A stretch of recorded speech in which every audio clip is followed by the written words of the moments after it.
Huling nagkasundo ang Pilipinas at China kaugnay sa pagpapahupa ng tensyon sa South China Sea. Magkakasundo na ang China at Pilipinas at pahuhupain ang tensyon sa West Philippine Sea. Yan dapat yung gusto nating mangyari, na magkasundo. Yung ibang nagtapang-tapangan, pahiya kayo no?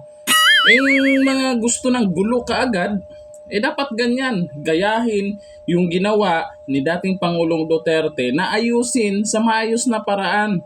Hindi yung idaan sa gulo.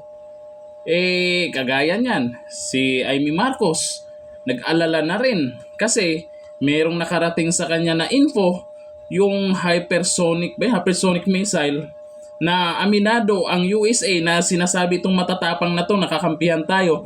Aminado ang USA na hindi kayang tapatan yun, hindi kayang pigilan kasi siyempre bigla na lang sasabog yung yung 25 na lugar daw.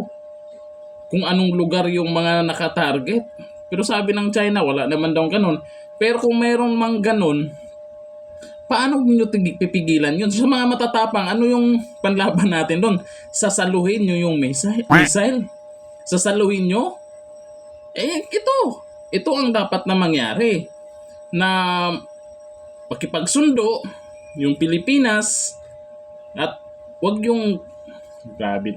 Ito kasi mga ibang mga nagko-comment, may iba ding mga na laban Pilipinas gito. Yung laban Pilipinas na yan, pwede nating gamitin yan sa sports lamang. Pero pag laban Pilipinas, pagdating sa gulo, wala tayong kalaban-laban dyan. Yung nagtatapang-tapangan, akala kasi na itong mga nagtapang-tapangan, lang yan, China, Pilipinas, magkasalubong, magsuntukan lang o mag-itakan lang. Hindi na po tao yung magkaharap dyan. Papaliparan lang tayo ng isang boom. Wala na. Kahit gaano kakatapang, hindi ka makakaganti. Tunaw. Yun ang realidad. Kaya kung marunong tayong mag-isip, kung marunong kayong mag-isip yung nagtapang-tapangan na yan, hindi nyo magagamit yan pag nagalit yung China sa atin kung talagang gulo yung gugustuhin. Hindi nyo magagamit yung pagiging matapang nyo. Tunaw agad yan. Nako. Hindi na po yan. Hindi na ang po ngayon, hindi na po yung kagaya noon. Baka akala nyo kagaya noon yung Magellan Lapu-Lapu.